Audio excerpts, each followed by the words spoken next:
The terrifying intelligence of crows. The stigma that's been attached to crows is death. That's because they're not only scavengers, but they've also been featured in many stories as symbols of death or impending death. The feathers the same color as midnight doesn't help. But beyond all that, crows aren't so terrifying, except for when you look at their intelligence. Perhaps they don't get enough credit for how smart they are. If you're smart, you'll like this video and subscribe to the channel. Then you can finally see how you stack up against these brainy birds. The crow details. First, let's get a little familiar with crows. Chances are you've seen them often enough in your everyday life.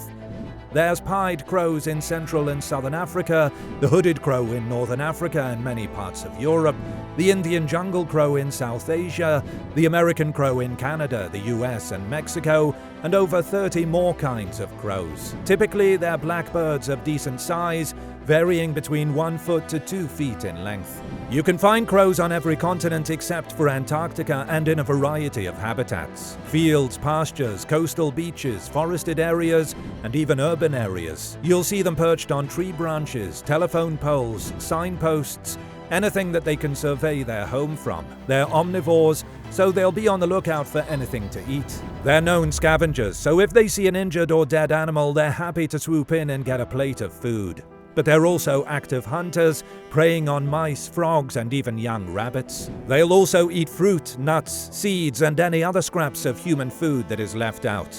If you feed cat food to your outdoor cat and leave that dish unattended, the neighborhood crows will happily come and pluck that food out. Crows are in the family Corvidae along with other birds like ravens, magpies, jays, nutcrackers, and several others. One thing that is noticeable when it comes to members of the Corvidae family is that they have a high EQ, which is the ratio of brain size to body size, and that is one indicator of an animal's intelligence and cognitive skills. Corvidae have a higher EQ than most other bird families and is comparable to that of the apes. And crows are some of the smartest in this family. That is why they say that crows are among the smartest animals on the entire planet. Memory. A big part of the vast intelligence of a crow has to do with memory. Scientists have determined that crows not only have good memory, they have advanced memory. They can remember people's faces, and they know what to associate those faces with. There have been experiments where scientists have worn certain masks and behaved in certain ways. Scientists in one particular type of mask gave the crows treats, where scientists with other types of masks, though they didn't harm the crows, would get them and trap them in an area on a campus. The crows were later released, and when coming across the people with the masks that gave them treats, they were happy to return to them. When they saw the bad masks, they'd raise an alarm, cawing to the others and warning them of danger. Sometimes the scientists would even wear the bad masks upside down, and the crows would turn their heads to view the masks correctly, and then caw out to raise an alarm. That proves that not only is their memory superb, but they can determine when something is awry and figure out that they need to do something like tilt their head just to get a better sense of what they're looking at, and then being able to access their memory. Even more astoundingly, scientists would conduct these experiments for years, and after crows had had offspring of their own and they grew up, the young crows would watch how the adult would act and do the same, meaning the crows pass their knowledge on from one generation to another. Crows, of course, will remember their favorite feeding spots, but they're also crafty when it comes to getting food. Crows have a few special talents, and some of it lies with their memory, but it also goes hand in hand with manipulation. Manipulation. Crows are master manipulators. Plenty of crows in the wild will come across food that they want to get to, but it's too difficult to reach. Their beaks can't get into certain tight spaces, or they aren't long or hooked enough to pry something out from a spot. So, crows have figured out how to manipulate objects and turn them into tools. Yes, plenty of crows create tools, whether it be a stick or something else, fashioning the end of it, bending it, hooking it so that they may use it to fish some food out of a tight hole. Not only do crows manipulate things into tools, they can manipulate their surroundings. They appear to have a grasp on water displacement, which most humans don't learn in school until they're nearly teenagers. Crows were placed in front of a beaker filled with some water, and a treat that they'd want to eat was floating at the top of the water. However, the water level was too low, so as the crow tried to dip his beak into the narrow beaker to retrieve the food, he couldn't because the treat was out of reach. Normally, this would be time to fashion a tool, but the crow had no objects that he could fashion into a tool. However, he had stones which he picked up with his beak and dropped into the beaker so that the water level would rise. And the crow would do this repeatedly until the water had risen enough and his treat was close enough that he could grab it and eat it. The crow not only manipulated the water, but as some crows in these experiments had their brains actively being scanned, scientists noticed something interesting. The activity in their brain switched over to areas that are related to motor control, which made sense, but also muscle memory. It's as if the crows had done something like this before, remembered the solution that they had determined before, and then performed the task from memory. Crows will assess certain situations that they know can be manipulated, but also understand that they are too small or not strong enough to manipulate themselves. So, what do you do if you can't manipulate the situation because you're too small? Many animals would give up, not the crow. The crow says, "I'll get someone bigger." People have observed crows finding a can or container of food that they cannot open. They know the can has food in it and they want to eat it, but there's no way for a crow to open a can of food from a grocery store. There is no tool that they could fashion to break that open. But there are plenty of things big and strong enough to break through a can. In the human world, we call them vehicles. Crows will observe cars passing by on a busy road and watch the areas on the road where the tires of the giant vehicles are consistently driving over. They notice the pattern. They will take their can of food and bring it over to the road and nudge it into a spot where the car will be passing by. And voila! The car will drive past, wheel driving over the can, and the weight of the vehicle will bust the can open, revealing the food. Now the crow can drag that food off and enjoy it. That's a special kind of intelligence and manipulation.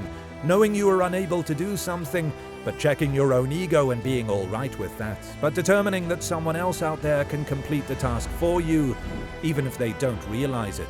This is advanced stuff.